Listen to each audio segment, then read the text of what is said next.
Hello प्यारे बच्चों, आज हम कक्षा 8 क्लास 8 भाषा भारती हिंदी विशिष्ट के पाठ 17 वसीयतनामे का रहस्य नामक पाठ को पढ़ेंगे। इसकी विधा है कहानी और इसके लेखक हैं डॉक्टर परशुराम शुक्ल। आइए सीखें। समस्या में ही समाधान छिपा रहता है। तो समस्या में ही समाधान छुपा रहता है ना। कोई भी समस्या है उसी में समाधान छुपा रहता है। यह भावना बच्चों में प्रस्थापित करना, कारकों की विभक्ति का ज्ञान, आगत शब्द, वाक्य भेद, शब्द युग्म, पुनरुक्त, विशेषण, विशेष और अनुतान वचन। पाठ परिचय।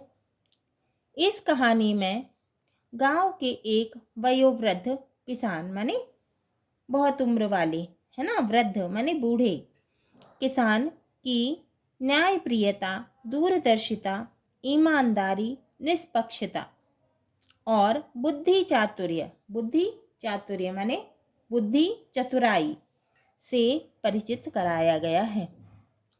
गांव के बड़े से बड़े विवादों, लड़ाई झगड़ा है ना, को वह इस प्रकार सुलझाता था कि दोनों ही पक्ष प्रसन्न होकर जाते थे, माने दोनों ही पक्ष खुश होकर जाते थे।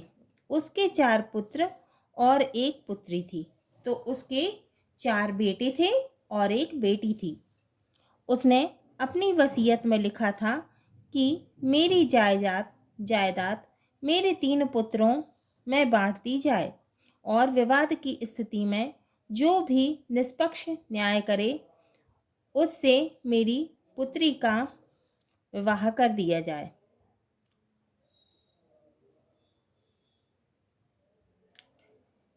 उसके मरने के बाद जायदाद के बंटवारे के लिए विवाद हुआ। गांव में पंचायत हुई। तो जब वो मर गया है ना, तो उसके मरने के बाद में जायदाद के बंटवारे के लिए विवाद हुआ, मतलब लड़ाई झगड़ा हुआ। गांव में पंचायत हुई, किंतु किन 3 बेटों को जायदाद का बंटवारा हो कोई निर्णय नहीं दे सका। आखिर न्याय के लिए चारों बेटे और बेटी राजा के पास पहुंचे। राजा ने निष्पक्ष न्याय कर दिया और बेटी की शादी राजा के साथ हो गई। अब इस पाठ को हम पढ़ते हैं। एक गांव में एक वृद्ध किसान रहता था। तो एक गांव में एक बूढ़ा किसान रहता था। वह बहुत बुद्धिमान, दूरदर्शी व न्यायप्रिय था। दूर दूर से लोग अपने झगड़ों का निपटारा कराने के लिए उसके पास आते थे। वह उनका फैसला इतनी निष्पक्षता व बुद्धिमानी से करता था कि दोनों पक्ष संतुष्ट होकर ही वापस जाते। एक न्यायप्रिय पंच के रूप में वह चारों ओर प्रसिद्ध हो गया। तो वो चारों ओर प्रसिद्ध हो गया किस लिए? क्योंकि वो न्यायप्रिय पंच था, है ना। वृद्ध किसान के 4 बेटे व एक अत्यंत रूपवती कन्या थी। तो जो बूढ़ा किसान था उसके 4 बेटे थे और एक बहुत ही सुंदर, है ना, रूपवती का मतलब होता है सुंदर, तो बहुत ही सुंदर कन्या थी, बेटी थी। लेकिन उसने अपनी सारी जायदाद के 3 हिस्से किए और वसीयत लिखकर वह मर गया। उसके बेटों ने वसीयत पढ़ी तो उन्हें बड़ा आश्चर्य हुआ। उसमें 2 बातें लिखी थी। पहली, संपूर्ण जायदाद के 3 हिस्से कर उसे 3 भाइयों में बांट दिया जाए, लेकिन यह नहीं लिखा था कि किस भाई को हिस्सा ना दिया जाए। दूसरी, जो पंच इस बात का फैसला करे उसके साथ बेटी का विवाह कर दिया जाए। चारों भाई जायदाद के बंटवारे को लेकर झगड़ने लगे। तो चारों भाई झगड़ा करने लगे। जायदाद के 3 हिस्से थे और 4 हिस्सेदार थे। किसी तरह निपटारा नहीं हो रहा था। यदि एक भाई अपना हिस्सा छोड़ देता तो न्याय हो जाता, लेकिन कोई भी भाई अपना हक छोड़ने के लिए तैयार नहीं था। देखो इस फोटो में भी दिख रहा है ना? ये 4 बेटे दिख रहे हैं और एक ये बेटी दिख रही है। ये पंच बैठे हैं, है ना? और ये गांव वाले, है ना? चारों भाइयों का झगड़ा देखकर भीड़ इकट्ठी हो गई। एक दो लोगों ने आगे बढ़कर झगड़े का कारण पूछा। चारों भाइयों ने पूरी बात बता दी। गांव वालों को बड़ा आश्चर्य हुआ। वे सोचने लगे कि इतने बुद्धिमान व्यक्ति ने ऐसी वसीयत क्यों लिखी, अवश्य ही इसके कोई रहस्य होगा। तो वो सोचने लगे गांव वाले कि इतना जो बुद्धिमान व्यक्ति था उसने ऐसी वसीयत क्यों लिखी, इसमें भी कोई रहस्य होगा। उन्होंने इस विवाद को जटिल समझकर, मतलब जटिल माने कठिन, कठिन समझकर उन्हें पंचायत बैठाने की सलाह दी। चारों भाई पंचायत के लिए सहर्ष तैयार हो गए। तो चारों भाई जो थे वो पंचायत के लिए खुशी खुशी तैयार हो गए। अगले दिन गांव के बाहर बरगद के पेड़ के नीचे पंचायत बैठी। सभी पंचों ने सारे मामले पर गंभीरता से विचार किया। तो चारों भाइयों ने क्या किया? गंभीरता से बहुत सोच विचार किया। चारों भाइयों ने तरह तरह के प्रश्न पूछे। पंचों को यह शक था कि वृद्ध किसान के 3 बेटे असली हैं व एक बेटा उसका नहीं है। तो पंचों को यह शक हो गया। वो ये सोचने लगे कि वृद्ध किसान, जो बूढ़ा किसान था, उसके 3 असली बेटे हैं और एक बेटा उसका नहीं है। इसलिए उसने अपनी जायदाद के 3 हिस्से करने की बात वसीयत में लिखी है। किंतु चारों बेटों से पूछताछ करने पर स्पष्ट हो गया। तो चारों बेटों से जब पूछताछ की तो साफ हो गया कि चारों बेटे वृद्ध के ही हैं। सभी पंच बहुत परेशान थे। 1 महीना हो गया लेकिन पंचायत कोई निर्णय नहीं ले पा रही थी। एक दिन पंचायत लगी हुई थी, तभी वहां से एक राहगीर निकला। मतलब वहां से एक राहगीर निकला। उसने पंचों से राम राम की और बैठ गया। पंचों ने राहगीर को पूरा मामला समझाया और सहायता करने को कहा। राहगीर को भी बड़ा आश्चर्य हुआ। उसने सभी पंचों को समझाया कि मामला इतना जटिल है। सभी पंचों को उसने समझाया कि मामला बहुत कठिन है, कि इसका फैसला केवल महाराजा ही कर सकता है। तो वो कहने लगा राहगीर कि ये तो बहुत कठिन काम है भैया, इसको तो अपन महाराजा के पास ले चलते हैं, वो इसका निपटारा करेंगे, इसे सुलझाएंगे। उसने उन्हें महाराजा का पता भी बता दिया। चारों भाई अपनी बहन तथा कुछ साथियों को लेकर महाराजा के पास चल दिए। वह जंगल में एक शानदार महल में रहता था। महाराजा के महल तक पहुंचने के लिए 2 महलों को पार करके जाना पड़ता था। महाराजा बड़े निर्भीक, साहसी और निडर थे। तो महाराजा जो थे वो बहुत ही निर्भीक थे, साहसी भी थे और किसी से डरते भी नहीं थे। उन्होंने अपनी रक्षा के लिए एक भी सैनिक नहीं रखा था। वह हमेशा प्रजा के सुख और आराम के लिए कार्य करते थे। उनके पास दूर दूर से एक जटिल मामले आते थे, मतलब कठिन मामले आते थे, जिन्हें वह कुछ ही पलों में इस बुद्धिमानी से हल कर लेते कि लोग देखते रह जाते। चारों भाई भी अपनी बहन तथा साथियों के साथ बिना रोक टोक के पहले महल तक पहुंच गए। तभी उन्हें 17-18 वर्ष का एक युवक दिखा। तभी उन्हें 17-18 साल का एक युवक दिखा, है ना, लड़का, है ना। महाराजा कहाँ मिलेंगे? एक भाई ने युवक से पूछा। महाराजा को मरे तो 3 साल हो गए, आगे जाओ, युवक बोला और महल के अंदर चला गया। चारों भाइयों व उनके साथियों को युवक की बात बड़ी विचित्र लगी। वे आगे बढ़े। कुछ ही दूरी पर दूसरा महल था। वहाँ 19-20 वर्षीय अद्वितीय सुंदरी कन्या घूम रही थी। माने बहुत ही सुंदर एक लड़की घूम रही थी। कितने साल की थी? 19 या 20 साल की होगी। महाराजा कहाँ मिलेंगे? एक साथी ने कन्या से पूछा। महाराजा तो अंधे हो गए हैं, आगे जाओ, कन्या बोली और महल के अंदर चली गई। चारों भाइयों व उनके साथियों को ऐसा लग रहा था जैसे कि किसी विचित्र संसार में आ गए हों। तो उन्हें ऐसा लग रहा था चारों भाइयों को कि ऐसा लगता है कि कोई अजीब सी जगह आ गए हैं, अनोखी जगह आ गए हैं। उन्हें युवक युवती दोनों पागल मालूम पड़े।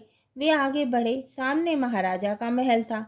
अभी वे लोग महल के भीतर प्रवेश करने जा रहे थे कि अंदर से 20-25 ग्रामीण महाराज की जय चिल्लाते हुए बाहर निकले। एक भाई ने उनमें से एक युवक को रोककर सारी बात पूछी। उस युवक ने बताया कि वे लोग अभी कुछ देर पहले ही झगड़े का निपटारा कराने महाराजा के पास आए थे और महाराजा ने अपनी बुद्धिमानी से पल भर में फैसला कर दिया। महाराजा दूध का दूध और पानी का पानी कर देता है। युवक की बातों से चारों भाइयों व उनके साथियों को विश्वास हो गया कि महाराजा शीघ्र ही उनका निपटारा कर देगा। शीघ्र माने जल्दी। वे हिम्मत करके फिर आगे बढ़े। सामने एक बड़ा सा कमरा था जिसमें एक ऊंचे आसन पर महाराजा बैठे हुए थे। सभी लोगों ने महाराजा को सर झुकाकर प्रणाम किया। उन्होंने उठकर सभी को आशीर्वाद दिया और फिर अपने आसन पर बैठ गए। कहो तुम लोग क्यों आए हो? महाराजा ने पूछा। महाराजा गंभीर आवाज में बोले, महाराजा हम लोग आपसे एक मामले का फैसला कराने आए हैं, लेकिन हमारे मामले का फैसला करने से पहले आप हमें 2 बात बता दीजिए। एक वृद्ध व्यक्ति बड़ी नम्रता से बोला, पूछो क्या पूछना चाहते हो? महाराजा मुस्कुराते हुए बोले, जब हम पहले महल के पास से गुजर रहे थे तो एक युवक मिला। उससे हमने आपके बारे में पूछा तो उसने बताया कि आपको मरे 3 साल हो गए। इस बात का क्या राज है? वृद्ध व्यक्ति बोला। दूसरी बात क्या है? महाराजा फिर मुस्कुराते हुए बोला, जब हम लोग दूसरे महल के पास से गुजर रहे थे तो एक अत्यंत रूपवती कन्या मिली। उससे हमने आपके बारे में पूछा तो उसने बताया कि आप अंधे हो गए हैं। इस बात का राज भी बता दीजिए। उसी वृद्ध व्यक्ति ने बड़ी विनम्रता से पूछा, पहले जो युवक मिला था वह मेरा भाई है। राजकाज में फंसा होने के कारण मैं उससे, देखो इस चित्र में महाराजा बैठे हैं, है ना, और ये 4 भाई हैं और ये उनकी बहन है ना। 3 साल से नहीं मिल सका, अतः वह कह रहा था कि मुझे मरे 3 साल हो गए। और बाद में जो युवती मिली थी वह मेरी छोटी बहन है। वह जवान हो गई है और उसका विवाह करना चाहती है। राजकाज में व्यस्त होने के कारण मैं उसके लिए वर नहीं खोज पा रहा हूँ, इसलिए वह कह रही थी कि मैं अंधा हो गया हूँ। महाराजा ने गंभीरता से दोनों प्रश्नों के उत्तर दे दिए। तभी उनकी दृष्टि उस युवती पर पड़ी जो चारों भाइयों के साथ आई थी। महाराजा को युवती बड़ी अच्छी लगी। चारों भाइयों और उनके साथियों को महाराजा की बुद्धिमत्तापूर्ण बातों से पक्का विश्वास हो गया कि उनके मामले का निर्णय वह अवश्य कर देंगे। अब तुम लोग अपना मामला विस्तार से बताओ। तो वो कहने लगे कि अपना जो मामला है वो विस्तार से बताओ। महाराजा युवती की ओर से ध्यान हटाकर गंभीरता से बोले। एक वृद्ध व्यक्ति ने आगे बढ़कर पूरी बात बताई। तो एक जो वृद्ध व्यक्ति था तो उसने पूरी बात बताई। अरे यह तो बड़ी आसान बात है, महाराजा बोले, इसका निर्णय तो अभी हुआ जाता है। महाराजा हंसते हुए बोले और उठकर खड़े हो गए। उन्होंने अपनी कमर में बंधी तलवार निकाली और चारों भाइयों को ले जाकर एक कमरे में बंद कर दिया। फिर उन्होंने सबसे बड़े भाई को बुलाया और दूसरे कमरे में ले जाकर अपनी तलवार उसके हाथ में देते हुए बोले, देखो भाई, तुम होशियार आदमी हो और होशियार वही होता है जो अवसर का लाभ उठाए। मैंने तुम्हारे तीनों भाइयों को एक कमरे में बंद कर दिया है।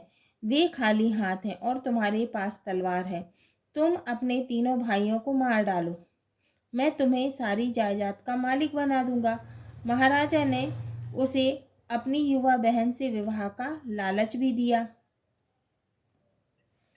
मुझे अपने छोटे भाइयों की हत्या करके जायदाद नहीं लेनी। इससे तो अच्छा है कि मैं अपना हिस्सा छोड़ दूं और तीनों भाई अपना अपना हिस्सा लेकर आराम से रहें। बड़ा भाई शांत स्वर में बोला और उसने महाराजा को उसकी तलवार वापस कर दी। अब महाराजा दूसरे भाई को लेकर उसी एकांत कमरे में पहुंचे। उन्होंने उसे भी तलवार दी और पहले की तरह अपने भाइयों को की हत्या करने को कहा। दूसरे भाई ने भी पहले के समान तलवार वापस करते हुए अपने भाइयों की हत्या से इनकार कर दिया। इसी प्रकार तीसरा भाई भी अपना हिस्सा छोड़ने को तैयार हो गया और उसने भी अपने भाइयों की हत्या करने से मना कर दिया। अब महाराजा चौथे भाई को लेकर एकांत कमरे में पहुंचा। उसने उसे भी तलवार देकर पहले की तरह अपने भाइयों को कत्ल करने के लिए कहा। चौथा भाई अपने भाइयों का कत्ल करने के लिए तैयार हो गया। उसने सोचा कि धनवान बनने का यह अच्छा अवसर है। यदि वह अपने भाइयों को कत्ल कर दे तो पूरी जायदाद उसे मिल जाएगी। साथ ही महाराजा की सुंदर बहन से उसका विवाह भी हो जाएगा। अभी चौथा भाई रंगीन सपने देख ही रहा था कि महाराजा ने उसको जेल में डाल दिया। महाराजा ने बाहर निकलकर तीनों भाइयों और उनके साथियों को पूरी बात समझाई। सभी इस निर्णय से बहुत प्रसन्न थे। उन्होंने सोचा कि अवश्य ही छोटा भाई अपने पिता को भी इसी तरह कष्ट देता होगा, इसलिए उन्होंने अपनी जायदाद के 3 हिस्से किए थे। बड़े भाई ने महाराज के साथ अपनी बहन के विवाह की इच्छा व्यक्त की। महाराजा तैयार हो गया। वह तो पहले से ही उस पर मोहित हो चुका था, मतलब पहले ही वह शादी करने की बात सोच रहा था। शुभ मुहूर्त देखकर महाराजा ने विवाह किया। उसकी नवविवाहिता पत्नी केवल रूपवती ही नहीं गुणवती भी थी। उसने शीघ्र ही अपनी ननंद व देवर का विवाह भी करा दिया। ये कहानी किसने लिखी है? डॉक्टर परशुराम शुक्ल ने। लेखक परिचय: डॉक्टर परशुराम शुक्ल हिंदी साहित्य के वरिष्ठ बाल साहित्यकार। डॉक्टर परशुराम शुक्ल ने बाल साहित्य की सभी विधाओं पर अधिकार पूर्वक लेखनी चलाई है। शिशु गीत, बाल कविताएं, बाल एकांकी तथा बाल उपयोगी ज्ञान विज्ञान संबंधी आलेख का सफलतापूर्वक सृजन किया। आपका जन्म 6 जून 1947 को कानपुर जिले के मेबलू नामक ग्राम में हुआ था। आपको आपकी प्रमुख कृतियां हैं वृक्ष कथा, मास्टर दीनदयाल, विश्व जलचर कोश, ज्ञान विज्ञान कोश आदि। हाँ तो बच्चों, इस चित्र में दिख रहा है ना, ये राजा भाई से कह रहा है, वो लड़की के है ना, चारों भाइयों में से एक एक को कह रहा है कि तलवार लो और जो है अपना काम करो। हाँ तो प्यारे बच्चों, ये हमारा पाठ 17 वसीयतनामे का रहस्य पूर्ण हुआ। अगले वीडियो में हम इसके प्रश्नों के उत्तर हल करेंगे।